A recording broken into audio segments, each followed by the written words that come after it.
Third method जो है data को रिक्वेस्ट में भेजने का, वो है आप डेटा को बॉडी में भेज सकते हो। तो बॉडी में जो डेटा जाएगा वो हिडन होगा एक तरह से, क्योंकि आप यूआरएल में उसको नहीं देख सकते। तो जनरली जहाँ पे भी साइन अप, लॉगिन, इस तरह के फॉर्म होते हैं, वहाँ पे हम बॉडी में डेटा भेजते हैं। तो आप देखोगे कि जैसे एक रिक्वेस्ट होती है, उसमें सबसे लास्ट पार्ट जो होता है वो बॉडी होती है, जिसमें ये पार्ट में हम नेम और एज जिस तरह से भेज रहे हैं, या जनरली लॉगिन डिटेल्स भी भेज सकते हैं। तो बॉडी डेटा कहाँ पे आप देखोगे, फ्रंट एंड में आप जनरली ऑब्जर्व करोगे, फॉर्म में आप एक्शन में यहाँ पे पाथ लिखते हो किस एंड पॉइंट पे, और मेथड में आप यहाँ पे लिखते हो पोस्ट। तो पोस्ट मोस्टली डेटा को बॉडी में ही भेजता है, तो वो यूआरएल इनकोडेड भी भेज सकता है, किसी और फॉर्मेट में भी भेज सकता है। तो जब आप सबमिट बटन को हिट करते हो तो वो सारी चीजें बॉडी के अंदर जाती हैं। अगर आप कोई फ्रंट एंड फ्रेमवर्क कुछ और यूज कर रहे हो तो उसमें जेसन डेटा भी आप भेज सकते हो बॉडी के अंदर खुद से। तो किसी भी तरह से आप डेटा भेज रहे हो वो डायरेक्टली बॉडी में जाता है, और उसको एक्सप्रेस कैसे रिसीव करता है हम ये आगे देखते हैं।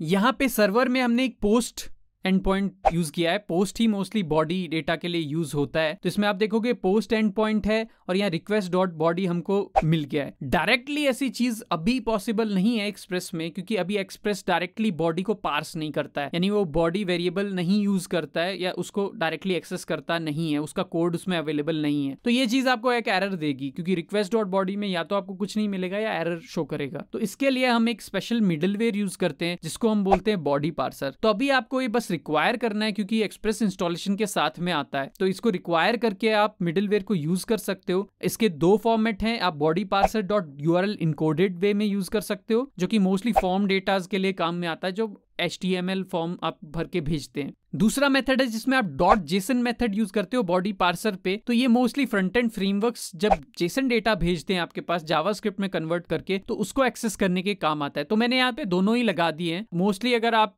दोनों तरह के यूज केस कर रहे हो तो आपको दोनों तरह के मिडलवेयर लगाने होंगे, या फिर आप स्पेसिफिक उनमें से कोई लगा सकते हो। तो इसके बाद क्या होगा कि रिक्वेस्ट डॉट बॉडी में आपका डेटा प्रॉपरली आ जाएगा जो आपने वहां से बॉडी में भेजा था। तो ये पार्सर लगाना आपके लिए इंपॉर्टेंट है। इसको इंस्टॉल करने की जरूरत नहीं है, अभी ये एक्सप्रेस में साथ में ही आता है, बट हाँ, इसको रिक्वायर आपको एडिशनली करना पड़ेगा।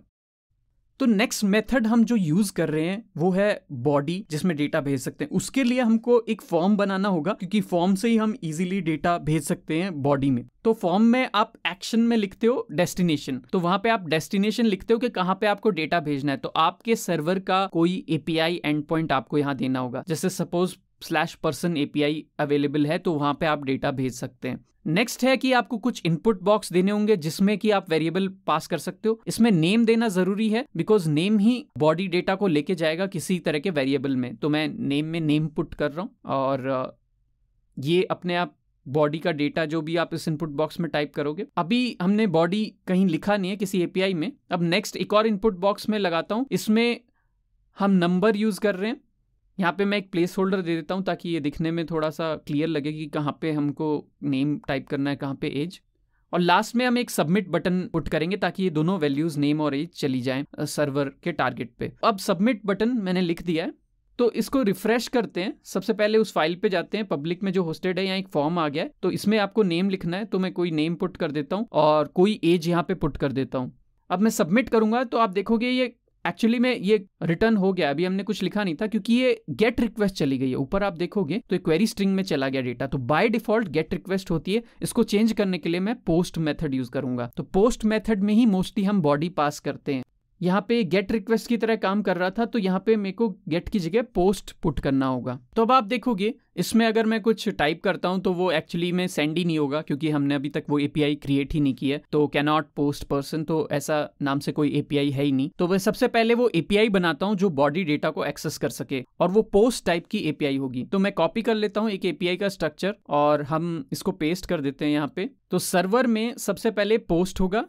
दूसरा हमको देखना है कि इसमें हम रिक्वेस्ट डॉट बॉडी से डेटा लाएंगे। तो रिक्वेस्ट डॉट क्वेरी और ये सारे स्ट्रक्चर हम हटा देते हैं। यहाँ पे हम रिक्वेस्ट डॉट बॉडी लिखेंगे। तो जैसे नेम और एज पास कर रहे हैं, वहां पे सेम ही नाम थे, तो ये आपको ध्यान देना होगा। जो नेम आपने वहां पे दिए थे वही यूज करने हैं, जैसे फॉर्म में जो आपने नेम दिए थे, नेम और एज।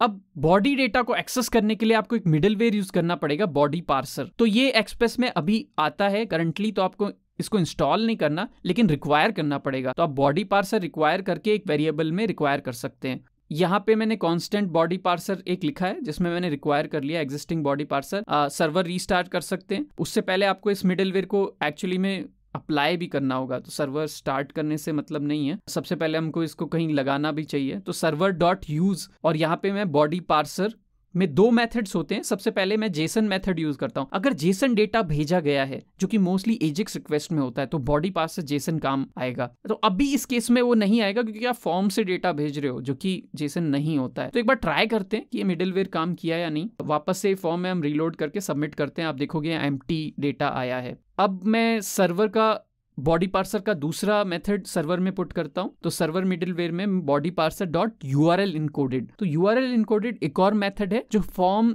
डेटा को एक्सेस करने के काम आ सकता है। तो इस मिडलवेयर को इनिशियलाइज करते हैं और उसके बाद में हम सर्वर वापस से स्टार्ट करेंगे। अब आप देख रहे हो यहाँ पे आपके पास डेटा आ गया है। तो ये चीज पोस्ट से ही आई है। एक बार वापस हम चेक कर सकते हैं, कुछ डेटा हम फिल करते हैं, यहाँ पे कुछ और एज पुट करते हैं, एंटर करते हैं। तो ये देख रहे हैं आप, आपके पास एक जेसन रिस्पॉन्स आ गया है। तो बॉडी पार्सर सर्वर पे एक्सट्रैक्ट कर पा रहा है डेटा को। एक बार नेटवर्क टैब में देख लेते हैं कि हमारा डेटा जा कहाँ रहा है। जैसे कि जनरली और केसेस में तो पैरम्स और क्वेरी में आपको दिख जाता है। यहाँ पे हम रिक्वेस्ट पे, जो भी आपकी रिक्वेस्ट है उस पर क्लिक करेंगे और हेडर्स में सबसे नीचे जाके आप देख सकते हैं आपका डेटा, यहाँ पे पोस्ट टाइप लिखा हुआ है। सबसे नीचे फॉर्म डेटा में आपको दिख रहा है कि आपका डेटा यहाँ पे हिडन तरीके से जा रहा है। तो डेटा फ्रंट एंड से जो भेज रहे हो वो रिसीव कर पा रहे हो बैक एंड पे रिक्वेस्ट डॉट बॉडी के अंदर। तो यहाँ पे आप देखोगे 3 तरह के मेथड्स हमने देख लिए हैं। ये क्वेरी मेथड है जिसमें आप क्वेश्चन मार्क और इस तरह से सेम डेटा देते हो। जैसे नेम अगर देना है तो name equal to X and age equal to, इस तरह से ये फॉर्मेट है। इसको हम रिक्वेस्ट डॉट क्वेरी में एक्सेस कर सकते हैं। दूसरा जो मेथड था वो पैरम्स का था। इसमें हम स्कूल स्लैश उसके आगे जो भी आपने सर्वर पे फॉर्मेट लिखा हुआ है नेम, उस तरह से हम डेटा डाल सकते हैं। और तीसरा फॉर्मेट आपने देखा जिसमें आप एपीआई ही लिखते हो, डेटा हिडन बॉडी में आता है, जिसके लिए आप बॉडी पार्सर मिडलवेयर यूज करते हो। तो इस चैनल पे हम देखते हैं इंटरेस्टिंग कोड कॉन्सेप्ट्स और उनके एग्जाम्पल कोड्स। अगर आप और ऐसे वीडियो देखना चाहते हैं तो सब्सक्राइब कीजिए